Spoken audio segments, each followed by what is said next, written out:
Tudo bom, Felipe? Tudo jóia, Muito Laura. obrigada por aceitar esse convite, para a gente Imagina. conversar um bocadinho. Eu queria que você contasse um pouco, né, de quem é você, onde você atua e contasse alguma rotina da sua profissão que te interessaria falar para as pessoas como funciona. Legal, Laura. Primeiro é um prazer estar aqui.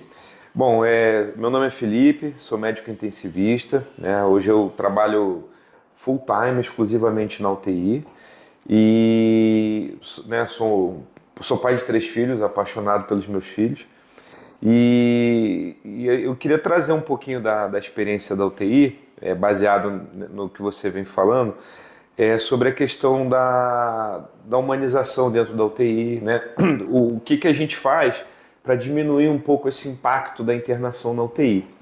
Então hoje, dentro da UTI, a UTI ela mudou um pouco o seu perfil. Antigamente, há uns 20, 10 anos atrás, a UTI, a gente falava em UTI, as pessoas associavam a UTI com morte. Esse conceito mudou.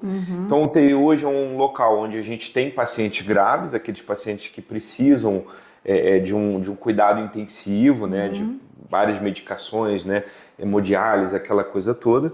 E a gente tem um paciente que ele precisa de uma monitorização, ele precisa de um acompanhamento. Não porque ele está grave, mas que de repente ele precisa ser observado ali por 24, 48 horas. Um paciente então que tem uma arritmia cardíaca, um paciente que de repente sofreu um trauma, bateu a cabeça em casa, ele precisa ser monitorado por um determinado tempo.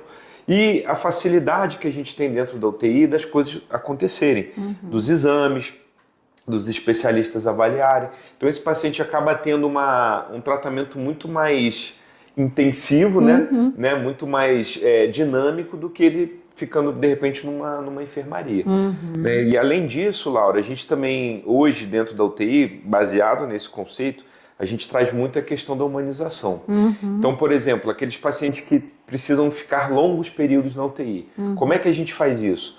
Então, dentro da UTI a gente tem a presença da família, então esse paciente ele fica com acompanhante 24 horas, coisa que não acontecia há alguns anos atrás.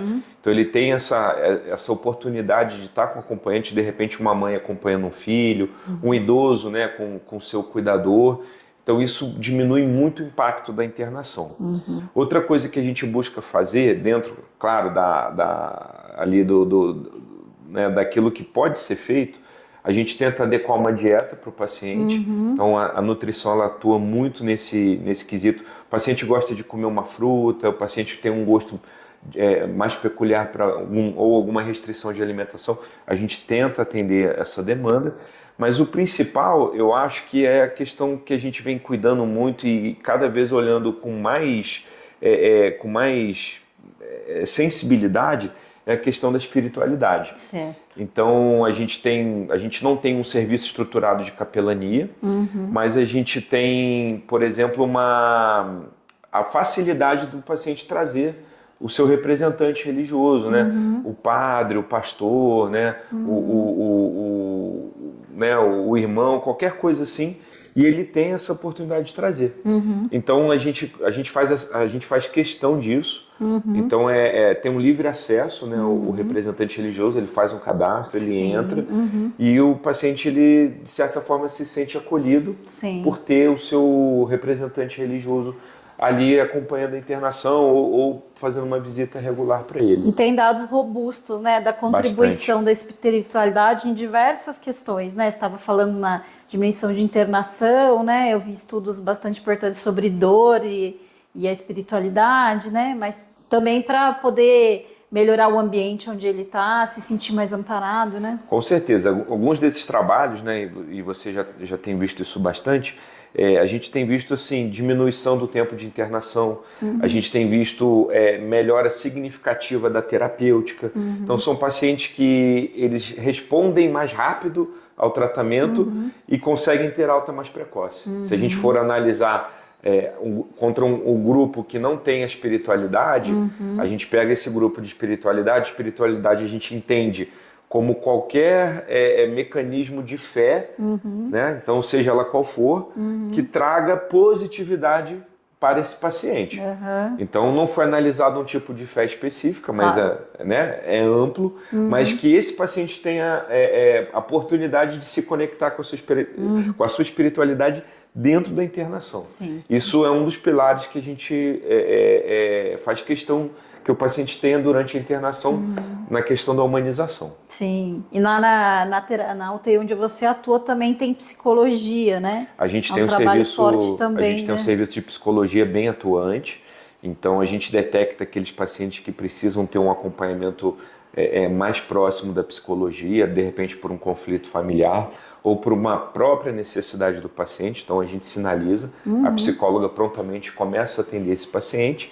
E a gente tem, né, Laura, a questão da internação dos pacientes psiquiátricos na UTI, que hoje é uma realidade. Sim. Né? É uma realidade nova, né? Para quem não conhece, a gente, além dos pacientes clínicos, né, os pacientes neurológicos, cardiológicos, a gente também tem hoje essa população sendo atendida dentro da UTI. Hoje é uma realidade. É um setor que eu passei a acompanhar agora há pouco tempo, que a gente trabalha junto, né? E é até interessante você falar sobre a questão de sensação de gravidade extrema estando dentro da UTI, mais relacionado à morte, porque a gente interna muito pacientes com ideação suicida em UTI, para ter uma maior segurança. E muitos deles, ou a família deles, fica um pouco impressionada quando a gente fala de colocar um paciente para UTI, né? Que eu tento explicar que para nós, na área de psiquiatria, a maior urgência possível, provavelmente na nossa área, vai ser o paciente com ideação suicida, né? Ele é um paciente que precisa de uma monitorização mais próxima, um cuidado de mais atenção, tudo, né? E é uma adaptação que a gente tem feito atualmente, que acho que tem sido bastante positivo, né? A gente tem tido bastante êxito, né, Laura, com esse novo approach, né, que a gente tem feito lá na UTI. Ainda não é uma coisa que está sendo feita, vamos dizer assim, em grande escala. A gente vê alguns centros no Brasil fazendo e a gente também tem feito e tem dado certo. Né? Como você falou, a questão da ideação suicida. Dentro da UTI, eu tenho equipe médica 24 horas, eu tenho enfermagem 24 horas, então esse paciente, ele corre um risco mínimo de acontecer alguma coisa com ele ter uma ideação dentro do ambiente hospitalar. Né?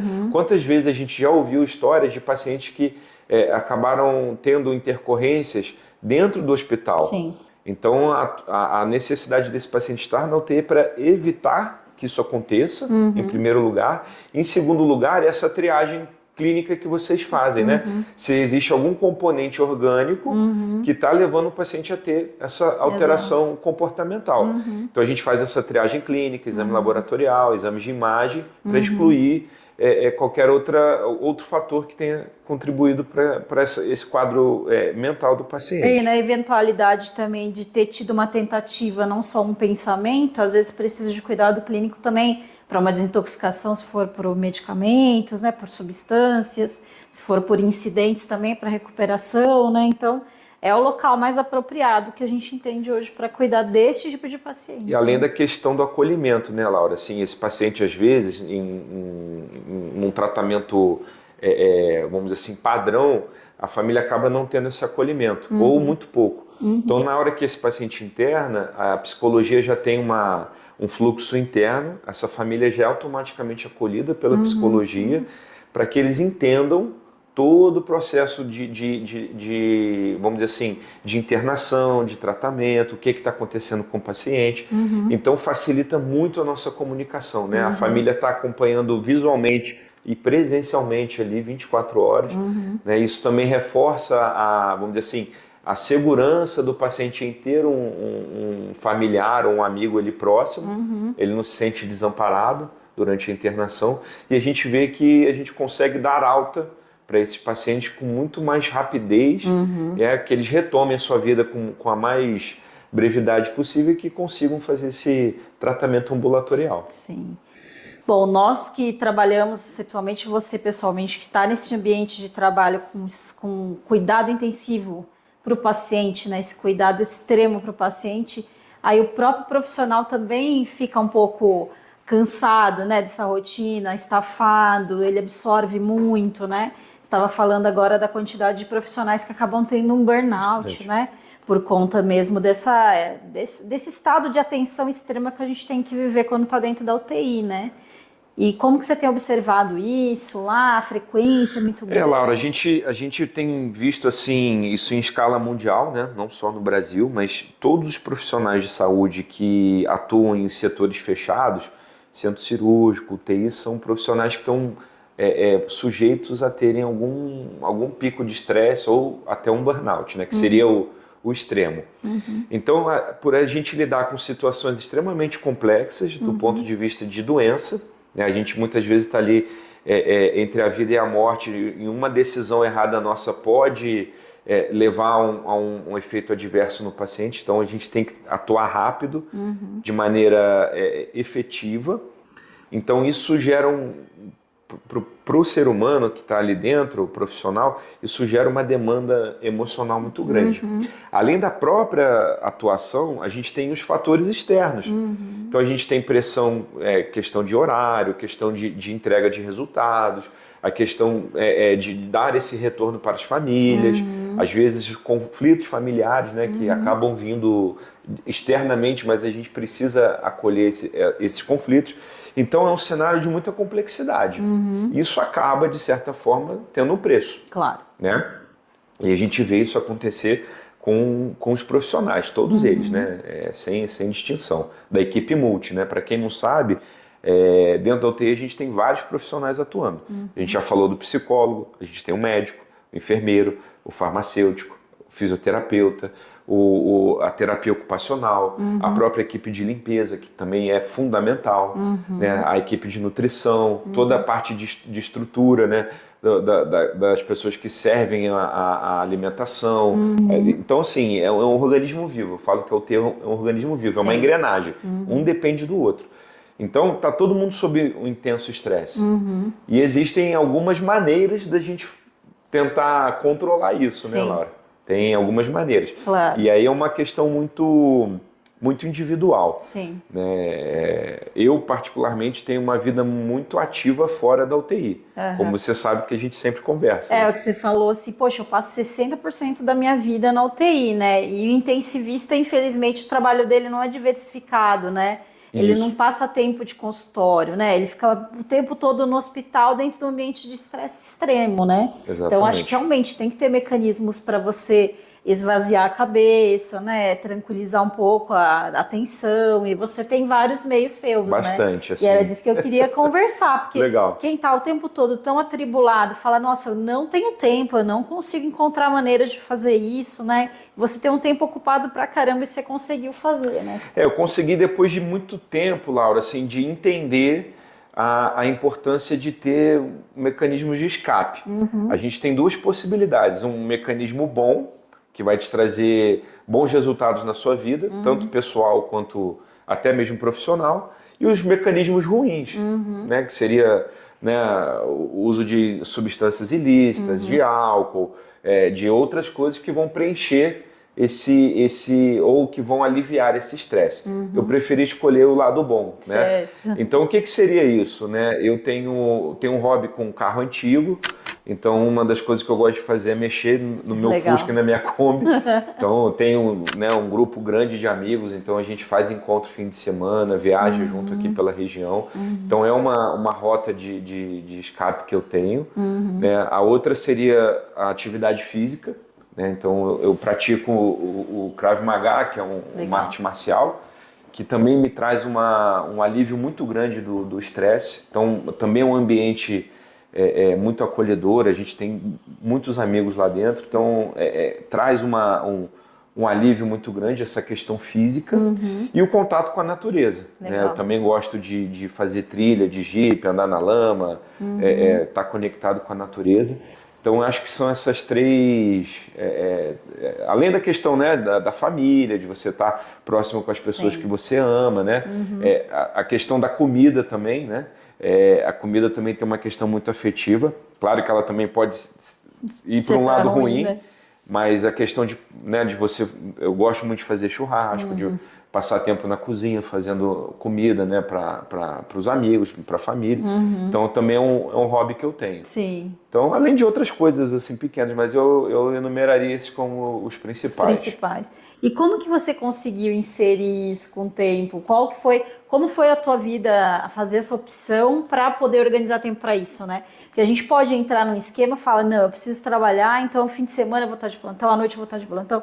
Daí você começa a superlotar e nunca encontrar tempo ou justificativa para poder fazer o que você gosta, né? Como que foi essa mudança de chave? A mesma, né, vamos dizer assim, o tempo que eu tenho hoje é o mesmo tempo que eu tinha lá atrás. Sim. Né, com algumas pequenas mudanças, mas eu acho que a grande virada de chave foi a pandemia. A pandemia trouxe uma experiência assim, brutal para quem trabalha em terapia intensiva. Eu acho que foi o local onde a pandemia mais judiou, né, tanto dos pacientes quanto dos profissionais. Né, turnos além do que a gente estava acostumado, pacientes extremamente graves sem tratamento. No momento a gente não tinha um tratamento definitivo ou que desse melhora para esses pacientes, então isso gerou muita angústia. Então esses anos de pandemia a gente passou por situações muito difíceis. Eu acho que isso foi fundamental para eu buscar fora do hospital um equilíbrio mental e físico para poder continuar atuando em alta performance dentro da UTI. Se não houvesse isso, eu provavelmente seria parte da estatística hoje em relação à questão do burnout, né, a questão do estresse, e isso impactaria muito na minha atividade profissional hoje. Também, né? Hoje, né? Não só pessoalmente, mas também ia acabar prejudicando a própria execução do trabalho, né? A própria execução do trabalho. Então a pandemia, eu acho que para todo mundo que trabalhou com a pandemia, com a terapia intensiva, foi uma mudança de chave. E ali eu entendi que eu precisava me cuidar, estar bem comigo mesmo para poder cuidar do outro. É ali que eu entendi. Até então a gente achava que dava conta de tudo, que não precisava, que isso era, né? Não, eu vou dar conta de tudo. A gente não dá conta de tudo. Exato. E ali eu senti na pele o efeito dessa intensidade de carga de trabalho e tudo. E aí eu entendi que eu precisava mudar. E aí essas pequenas mudanças, né, no sentido eu já tinha esses hobbies, mas eles estavam fazendo bem pouco tempo da minha prática, da minha vida, né? E eles hoje ganharam um espaço muito grande. Então, hoje é o que me mantém ativo, funcionando e podendo atuar em alta performance na UTI. Tá joia. Você quer deixar algum recado? Como as pessoas te encontram Olha, na rede social? Você está no hospital, né? Mas deve ter algum local que você coloca. Na rede social eu sou assim né? Eu não uso assim a parte profissional na rede social. Eu tenho só o meu Instagram pessoal e o Facebook. E eu tô dentro da UTI, tá? Então a gente é aquele médico que acaba. Eu brinco que o intensivista é o cara que trabalha no backstage, né? Então ele é o contra-regra, ele é o cara que faz a iluminação, é o cara que trabalha atrás da cortina. Então a gente acaba não tendo essa exposição tão grande, tá? Mas eu estou sempre no hospital, né? De segunda a segunda, de segunda a sexta, dependendo da semana. E se precisar de alguma orientação, alguma coisa, é só procurar a gente lá no Hospital Vivale, a gente vai estar pronto para atender. Tá joia. Muito obrigada, Obrigado, viu? Parabéns tá? pelas suas escolhas. Obrigado. Bom, pessoal, para me achar também, em breve a gente vai estar com um projeto aí ganhando forma, que é o podcast, que vai ser um dos fatores também do alívio do estresse, né? Mais um, né? Então, estou arrumando mais uma coisa, tá? Em breve no meu Instagram pessoal, Felipe J. Gonçalves, sem cedilha, e em breve eu vou estar inserindo informações lá, e a gente vai falar um pouquinho de tudo, né? A ideia é a gente trazer coisas do dia a dia, né? Profissionais de outras áreas que possam falar um pouquinho daquilo que eles fazem que contribui direto para a saúde. Legal. Então a gente vai falar um pouco sobre comida, a gente vai falar um pouco sobre comportamento, a gente vai falar um pouquinho sobre atividade física e de que forma isso pode trazer um benefício físico e mental para a pessoa. Legal. Tá? De uma forma bem lúdica, bem descontraída, que é como eu gosto de me expressar. Sim. Então vai estar em breve disponível para você. Isso aí, acompanhe.